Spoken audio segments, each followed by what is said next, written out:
Hey friends, welcome back to my studio. This is Dwight with Dwight Pours, and today I'm going to be using this 36 by 36 canvas. Now those square ones that are that large sometimes are really hard to maneuver, especially since you're dumping paint off all the corners and edges.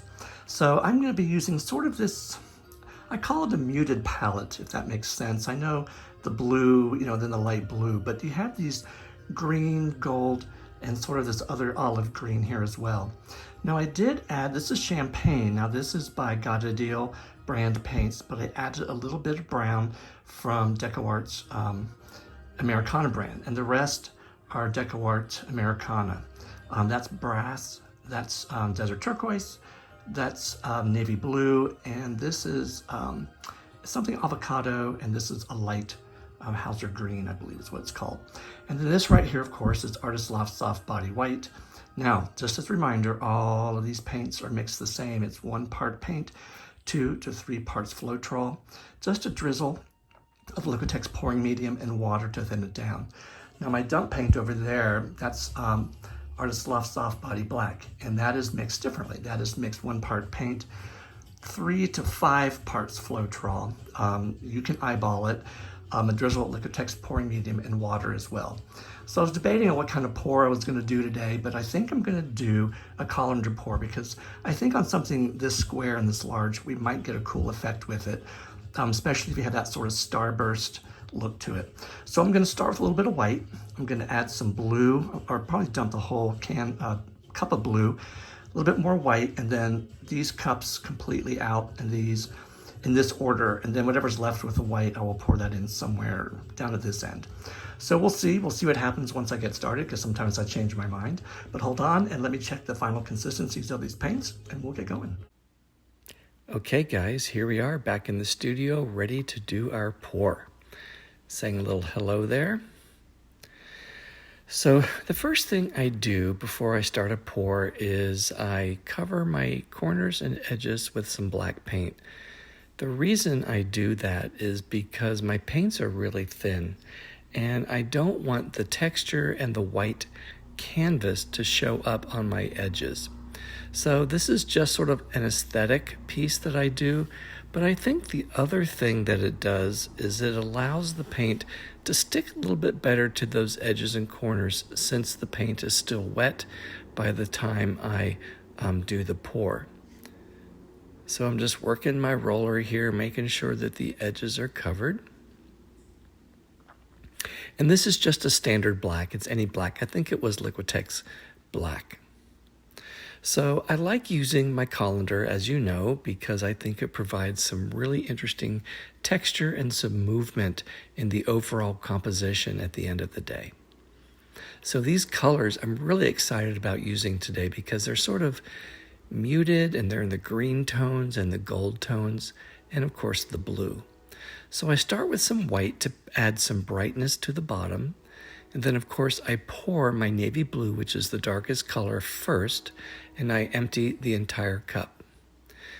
Then I want to add just a little bit more white to lighten that up in the center before I add the next color, which is my second darkest color, which is sort of that olive color. I think it was like avocado green or something like that. And then the gold, I think, matches really nicely with that color, so I poured that on top of the avocado green. And then a little bit more white.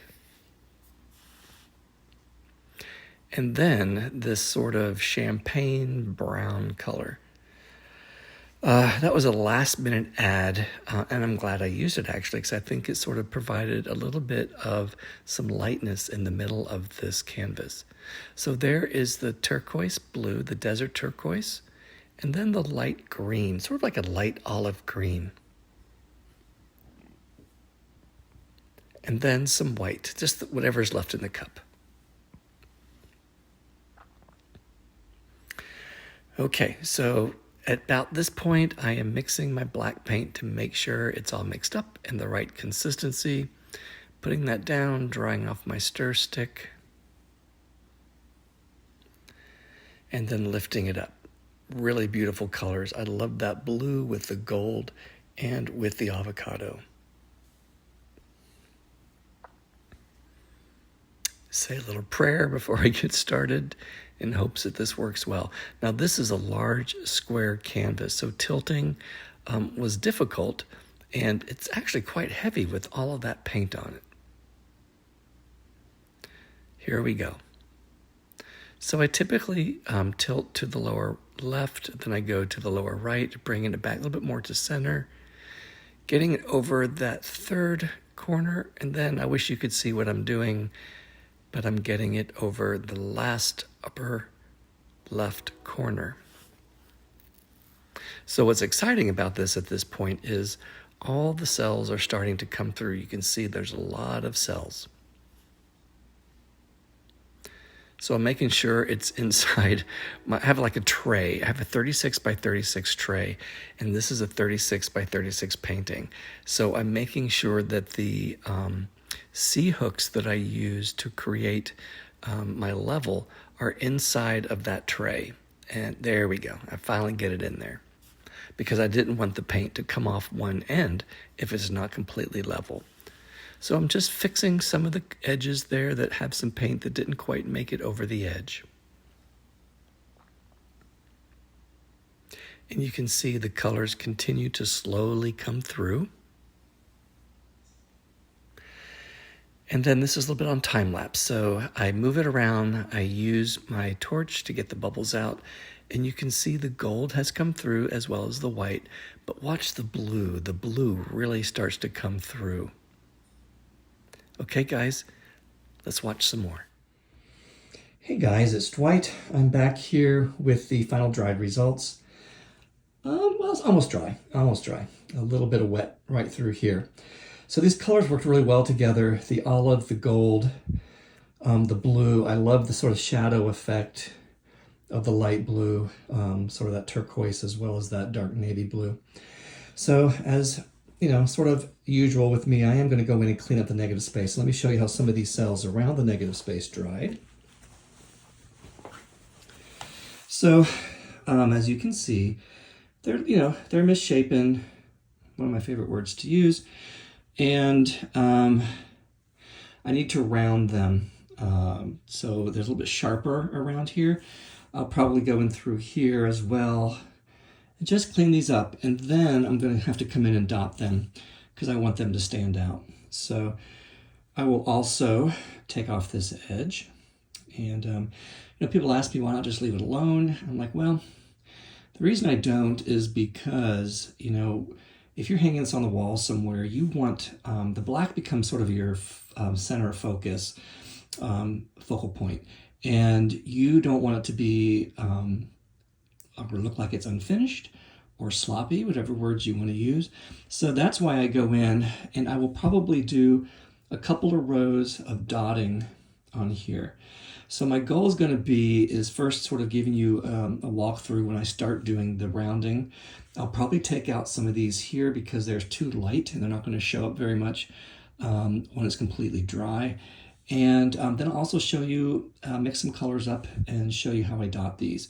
I want to use pretty much the same color, sometimes slightly lighter just so it pulls you in.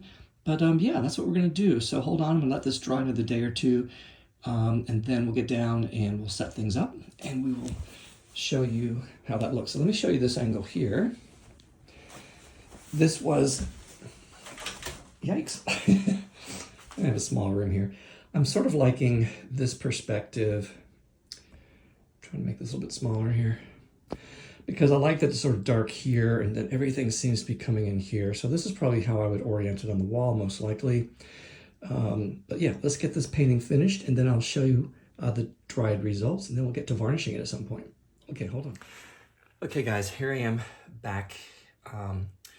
So I've got my black paint here and my skinny brush. I don't know if you can see that.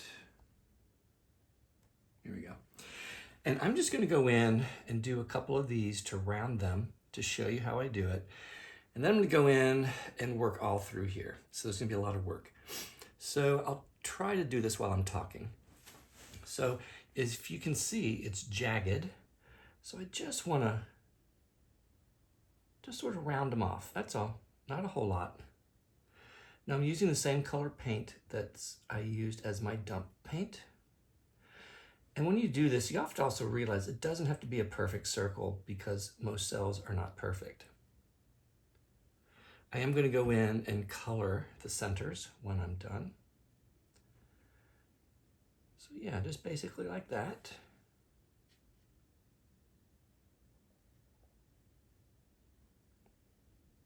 And there we have a more round cell, if you can see that. So I'm going to work on the one next to it as well.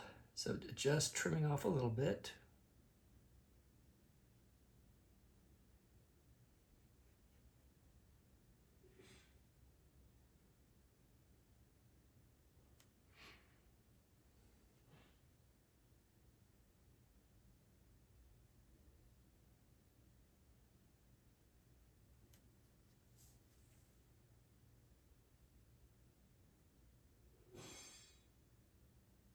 Okay.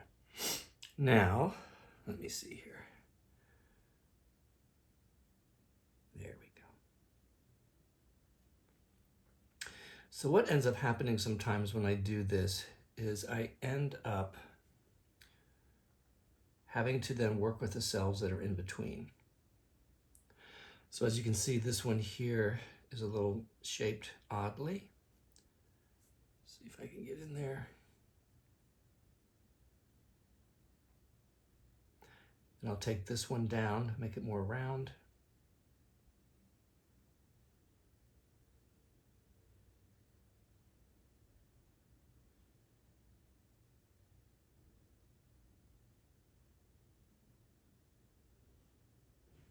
Here we go. So I am going to go in and clean this up. So that'll be probably the last piece that I do. So I don't have to be so perfect down around here. Okay, I'm going to set this up. We're going to get started here.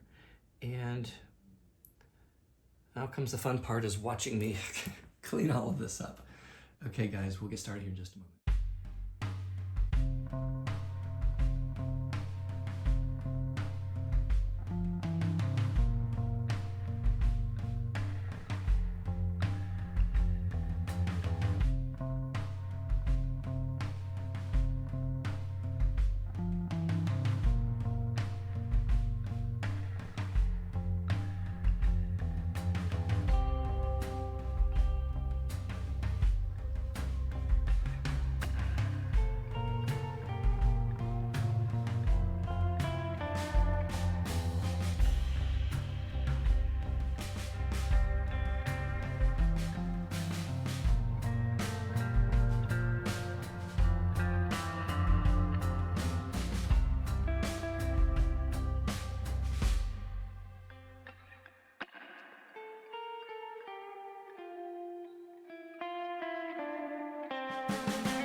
Okay guys, here I am. I'm done with the touch-ups around these cells, around the negative space. And what I'm going to do now is I'm going to go in and dot some of these just to brighten them up a little bit to bring your eye to the center. Okay guys, hold on. I'm going to mix some paints. We'll get started.